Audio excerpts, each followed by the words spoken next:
திருவண்ணாமலை மாவட்டம் ஆரணியில் மழையால் நீர்நிலைகள் நிரம்பி வருவதால் மக்கள் மகிழ்ச்சி அடைந்துள்ளனர். கூடுதல் விவரங்களை நம்முடைய செய்தியாளர் மோகனிடம் கேட்கலாம். மோகன், மழை குறித்த விவரங்களை பதிவு செய்யுங்கள்.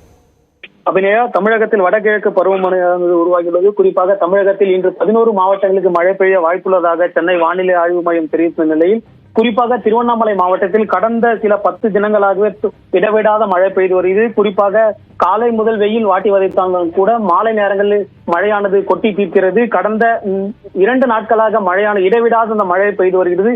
அந்த மழையால் ஆரணி நகரம் மட்டுமல்லாமல் போலூர், வந்தவாசி, செய்யார் ஆகிய பகுதிகள் அனைத்துமே குளிர்ந்து நிற்கிறது. குறிப்பாக ஆரணி, சேவூர், ராட்டினமங்கலம், படவேடு ஆகிய பகுதிகளில் இடைவிடாத மழை பெய்து வருகிறது. ஜவ்வாது மழை பெய்து வரும் தொடர் மழையால் திருவண்ணாமலை மாவட்டத்தில் 97 ஏரிகள் இதுவரை நிரம்பியுள்ளது. குறிப்பாக ஆரணி பொறுத்தவரை 5 ஏரிகள் மட்டுமே நிரம்பியுள்ளது.